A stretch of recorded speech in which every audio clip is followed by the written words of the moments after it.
সুপ্রিয় শিক্ষার্থীবৃন্দ, আশা করি সবাই ভালো আছো। আজকে আমরা অষ্টম শ্রেণীর বিজ্ঞান বইয়ের দ্বিতীয় অধ্যায় দেখব। 18 পৃষ্ঠা থেকে সাইটোকাইনেসিস। নিউক্লিয়াসের বিভাজন শেষ হওয়ার সাথে সাথে সাইটোকাইনেসিস শুরু হয়।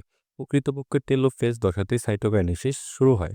টেলোফেজ ধাপের শেষে বিষুবীয় তলে এন্ডোপ্লাজমিক রেটিকুলাম ক্ষুদ্র ক্ষুদ্র অংশগুলো জমা হয় এবং পরে এরা মিলিত হয়ে কোষ প্লেট গঠন করে। কোষ প্লেট পরিবর্তিত ও পরিবর্তিত হয়ে কোষ প্রাচীর গঠন করে, ফলে একটি মাতৃকোষ থেকে দুটি অপত্য কোষের সৃষ্টি হয়। প্রাণী কোষের ক্ষেত্রে নিউক্লিয়াসের বিভাজনের সাথে সাথে কোষের মাঝামাঝি অংশে কোষ পর্দার উভয় পাশ থেকে দুটি খাঁজ সৃষ্টি হয়। কোষ পর্দার এই কাজ ক্রমশ ভিতর দিকে নিরক্ষীয় তল বরাবর বিস্তৃত হয়ে এবং মিলিত হয়ে দুটি অপত্য কোষের সৃষ্টি করে। উদ্ভিদ কোষের কোষ প্লেট গঠিত হয় এবং প্রাণী কোষে ক্লিভেজ বা ফায়ারিং পদ্ধতিতে সাইটোকাইনেসিস হয়ে থাকে। এখন হলো মিওসিস পদ্ধতি। মাইটোসিস কোষ বিভাজনে অপত্য কোষগুলোর ক্রোমোজোম সংখ্যা মাতৃকোষের ক্রোমোজোম সংখ্যার সমান থাকে। যদি জনন কোষগুলোর ক্রোমোজোম সংখ্যা দেহকোষের সমান থাকে, তাহলে জাইগোট কোষে জীবটির ক্রোমোজোম দেহকোষের ক্রোমোজোম সংখ্যার দ্বিগুণ হবে। মিওসিস কোষ বিভাজনে জনন কোষে ক্রোমোজোম সংখ্যা মাতৃকোষের ক্রোমোজোম সংখ্যার অর্ধেক হয়। একত্রিত হয়ে যে জাইগোট গঠন করে তার ক্রোমোজোম সংখ্যা প্রজাতির ক্রোমোজোম সংখ্যার অনুরূপ থাকে। এতে নির্দিষ্ট প্রজাতির ক্রোমোজোম সংখ্যার ধ্রুবতা বজায় থাকে। জনন কোষ সৃষ্টির সময় নিম্ন শ্রেণীর উদ্ভিদে জীবন চক্রের কোনো এক সময় একরকম ঘটে, তখন কোষের ক্রোমোজোম সংখ্যা সে অবস্থাকে হ্যাপ্লয়েড বলে। যখন দুটি হ্যাপ্লয়েড কোষের মিলন ঘটে, তখন সে অবস্থাকে ডিপ্লয়েড বলে। এটা হলো জননমাতৃ কোষ।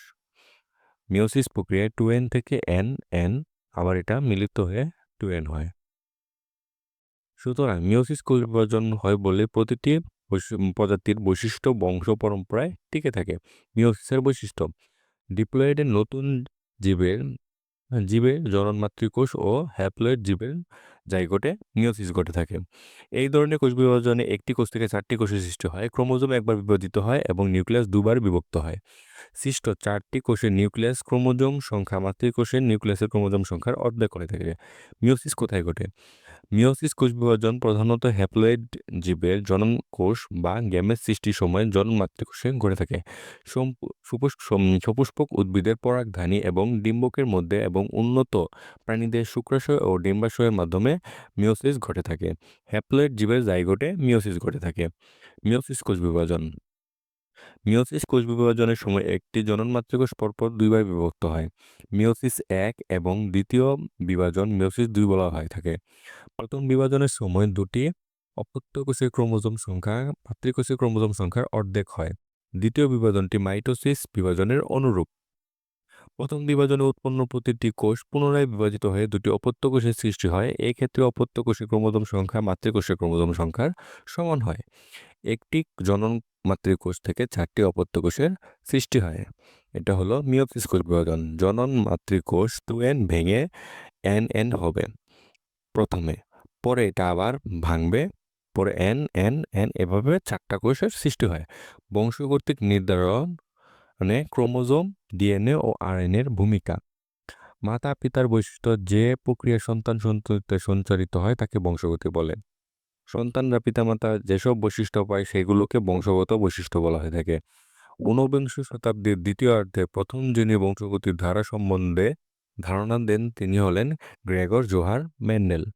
এই জন্যই গ্রেগর জোহান মেন্ডেলকে বলা হয় বংশগতির জনক। নিউক্লিয়াসে অবস্থিত নির্দিষ্ট সংখ্যক সুতার মতো যে অংশগুলো জীবের বংশগত বৈশিষ্ট্য বহন করে তাকে ক্রোমোজোম বলে।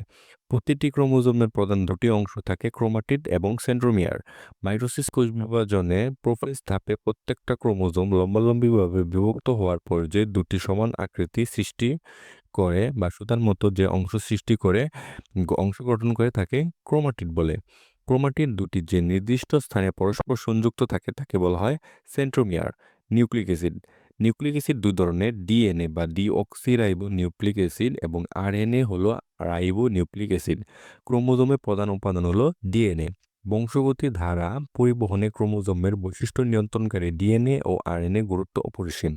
সাধারণত ক্রোমোজোমের ডিএনএ অণুগুলোই জীবের চারিত্রিক বৈশিষ্ট্যের প্রকৃত ধারক এবং জীবদেহের বৈশিষ্ট্যগুলো পুরো পুরুষনাক্রমে বহন করে থাকে। তাই বৈশিষ্ট্য নিয়ন্ত্রণকারী ডিএনএ এর অংশের নাম জিন নামে অভিহিত করা হয়ে থাকে। সুতরাং ডিএনএ হলো ক্রোমোজোম অবস্থিত জিনের রাসায়নিক রূপ। যেসব জীবে ডিএনএ থাকে না, কেবল আরএনএ থাকে, সেক্ষেত্রে আরএনএ জিন হিসাবে কাজ করে। এর উদাহরণ হলো তামাক গাছের মোজাইক ভাইরাস বা টিএমভি ভাইরাস। জীবের এক একটি বৈশিষ্ট্যের জন্য এক বা একাধিক জিন কাজ করে থাকে। মানুষের চোখের রং, চুলের আকৃতি, চামড়ার রং ইত্যাদি সবই জিন দ্বারা নিয়ন্ত্রিত। ক্রোমোজোম জিনকে এক বংশ থেকে পরবর্তী বংশে বহন করার জন্য বাহক হিসাবে বংশগতির ধারা অক্ষুণ্ণ রাখে। মিওসিস কোষ বিভাজনের দ্বারা বংশগতি অব্যাহত রাখে। এই কারণে ক্রোমোজোমকে বংশগতিবিদ্যার ভৌত ভিত্তি বলা হয়। মিওসিস কোষ বিভাজনের মাধ্যমে বংশগতির ধারা অব্যাহত থাকে এবং ক্রোমোজোমের সংখ্যা নিয়ন্ত্রণের মাধ্যমে বংশানুক্রমে প্রতিটি প্রজাতির স্বকীয়তা রক্ষিত হয়।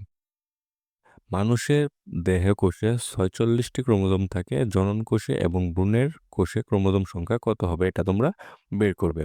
এ অধ্যায় শেষে কি শিখলাম? জীবের বৃদ্ধি কোষ বিভাজনের মাধ্যমে হয়ে থাকে। কোষ বিভাজন কয় প্রকার এবং এগুলো কোথায় ঘটে? জীবে ক্রোমোজোম সংখ্যা ধ্রুবক থাকে। বংশগতির ধারক জিন এবং বংশানুক্রমে এগুলো বাহক হলো ক্রোমোজোম। আর গ্রেগর জোহান মেন্ডেল হলো বংশগতিবিদ্যার জনক। তো এই ছিল আমাদের দ্বিতীয় অধ্যায়। আগামী ক্লাসে আমরা তৃতীয় অধ্যায় থেকে শুরু করব ব্যাপন, অভিস্রবণ এবং প্রশোধন। সেই পর্যন্ত সবাই সুস্থ থাকো। ধন্যবাদ সবাইকে।